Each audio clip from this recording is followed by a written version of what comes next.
The Older Men in the Margin study is a 2-year project looking at men's experiences, men from hard-to-reach, marginalised or seldom heard groups, their experiences of loneliness and social isolation, and in particular looking at the ways in which they seek to alleviate and combat loneliness in later life. A very big welcome to our second workshop on this topic.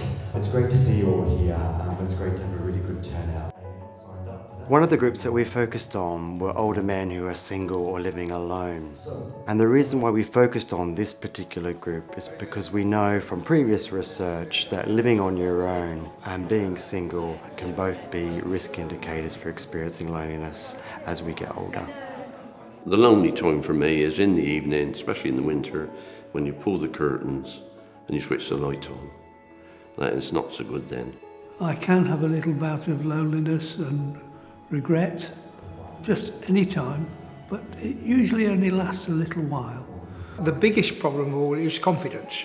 For anybody, walking into a new situation is a challenge. And so it's easier to just not bother. This looks like from being in a bottomless pit, being a sense of emptiness, feeling cut in half. We interviewed 44 men, heterosexual men who were single, living alone. Half of those men were living in urban areas, half of those men were living in rural areas.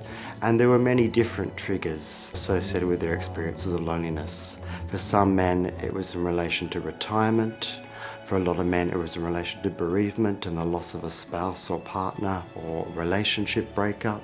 For other men, it was associated with living with a chronic illness or living with a disability which might restrict their mobility. In men in particular, I think it's shyness and not being used to making friends. They've worked and all their friends have been colleagues in the past, or their friends have been their partner's friends. And if they get departnered for whatever reason, I mean myself, my wife died 15 years ago, and she told me at the time, if you don't go out and make friends, you're going to be an old lonely person. And it nearly happened. It's often the woman who remembers everybody's birthday. It's the woman who makes sure everybody sort of comes together. And if you go right up to your retirement with those attributes, not really socialising very much, not keeping family ties together, work is quite a big part of your life. When that finishes, then you've got a real sort of hole to fill.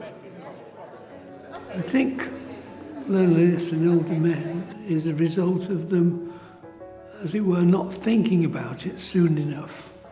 I think that a lot of older men just go into retirement and they're not really prepared for it. One of the things we wanted to learn about from our interviews with this group of men was what worked for them in terms of alleviating feelings of loneliness and keeping loneliness at bay. And how did they stay socially connected and socially engaged with other people around them? And I do have moments of loneliness, but I just break the mould and I get out and do something. But I can quite imagine it's quite easy to get into a regime where you don't do anything and just give up. Most of my neighbours come in for coffee every now and again. I go for coffee there now and again, and I find that very stimulating. We don't talk about anything in particular, just chit-chat, and it's lovely. We thought it was really important to learn not only about how men experience loneliness and combat loneliness, but also the ways in which they stay socially engaged with others. So we wanted to learn about their participation in social groups, events and meetings, what kind of groups interested them, and also what might be some of the difficulties or challenges about getting to and accessing those groups. I find that being involved in the community, doing things, is very self-affirming. People know my name, and that's quite a nice thing. People say hello to me. I even remember some of them. We started a men's shed. We make things, but you don't have to. You can just come along, have a cup of tea and a biscuit, and have a chat, have a bit of leg pull, and stuff like that. It's not just about making things, it's companionship, friendship, and most of all, it's fun. That's the main thing.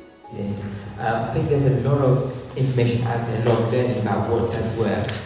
People have got life experience, and I think, you know, if they are willing to kind of share that, but also willing to kind of share their skills, then I think that's definitely a positive thing, and it's a brilliant way of kind of getting engaged with your community. The positives are you have time that you can spend with people. You've probably got skills that you learnt in the past that you could offer to people, anything from driving to fixing things. In doing that and filling up, positively, deliberately filling your time with useful things, you benefit from that as well.